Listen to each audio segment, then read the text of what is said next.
बांग्लादेश की सत्तारूढ़ पार्टी अवामी लीग के सांसद अनावरुल अजीम अनार की कोलकाता में हत्या से हड़कंप मचा हुआ है। भारत और बांग्लादेश दोनों देशों की पुलिस इस हत्याकांड की गुत्थी सुलझाने में लगी हुई है। पुलिस ने सांसद की हत्या में उनके बचपन के दोस्त के शामिल होने की बात कही है। कथित तौर पर सांसद के दोस्त ने ही हत्या के लिए बदमाशों को 5 करोड़ रुपए की सुपारी दी थी, जिसका कोलकाता में एक फ्लैट है और वह संभवतः अमेरिका में है। लेकिन इस मामले में अब हनी ट्रैप का एंगल भी सामने आ रहा है। वहीं पुलिस ने लाश के टुकड़े करने वाले कसाई को भी गिरफ्तार कर लिया है। कोलकाता के एक फ्लैट में सांसद अनावरुल अजीम की हत्या कर दी गई और हत्या के बाद उनके शव के टुकड़े किए गए। इस हत्या मामले की जांच कर रही बंगाल पुलिस को शक है कि सांसद को हनी ट्रैप का झांसा देकर कोलकाता के फ्लैट में बुलाया गया था, जहां उनकी हत्या की गई।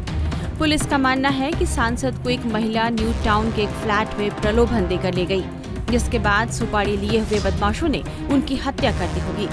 हनी ट्रैप में फंसाने वाली महिला मृतक सांसद के दोस्त की करीबी बताई जा रही है। जैसे जैसे जांच का दायरा बढ़ाया जा रहा है पुलिस की तरफ से, बांग्लादेशी एमपी अनवरुल अजीम को जो है यहाँ पर कोलकाता के एक न्यू टाउन रेसिडेंशियल अपार्टमेंट उनकी हत्या कर दी गई थी।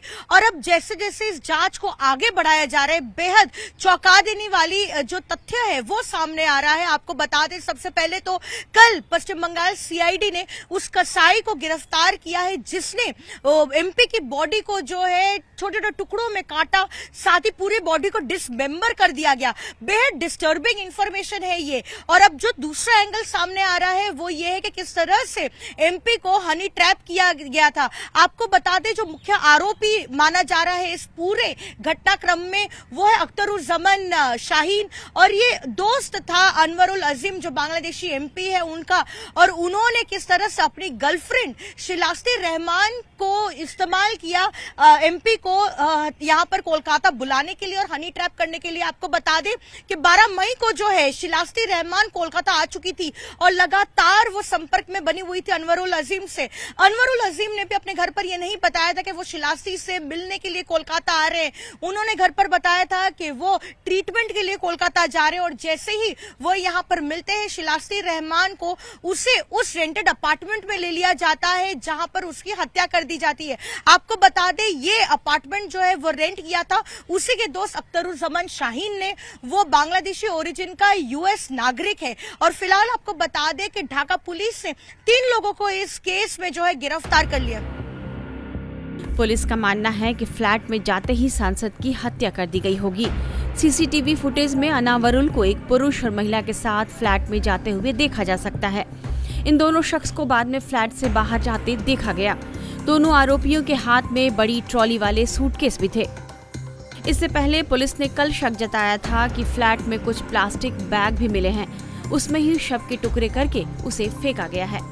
वहीं पश्चिम बंगाल सीआईडी ने बांग्लादेश के सांसद की हत्या मामले में पहली गिरफ्तारी की है। मीडिया रिपोर्ट्स के मुताबिक जिहाद हवलदार नाम के एक शख्स को पश्चिम बंगाल पुलिस ने गिरफ्तार किया है, जो एक पेशेवर कसाई है। उसे हत्या के बाद शव के टुकड़े करने के लिए खास तौर पर मुंबई से बुलाया गया था। वहीं इस हत्याकांड के सिलसिले में बांग्लादेश में भी 3 गिरफ्तारियां हो चुकी हैं। सांसद अनावरुल 12 मई को इलाज के लिए कोलकाता से आए थे और अपने दोस्त गोपाल विश्वास के आवास पर रुके थे। इसके अगले दिन ही वे लापता हो गए। अनावरुल का 13 मई से फोन भी बंद आ रहा था। उनकी बेटी उनसे संपर्क करने की कोशिश कर रही थी, लेकिन उनसे जब संपर्क नहीं हो पाया तो उन्होंने अपने परिचित को यह बात बताई। इस तरह बात पुलिस तक पहुंची और तब मामला दर्ज हुआ। वहीं सांसद के हत्याकांड को लेकर बांग्लादेश में भी हड़कंप मचा हुआ है। कहा जा रहा है कि आरोपी हत्या करने के लिए बांग्लादेश से ही गए थे। सत्तारूढ़ पार्टी के सदस्य होने की वजह से बांग्लादेश सरकार इस पर नजर बनाए हुए है।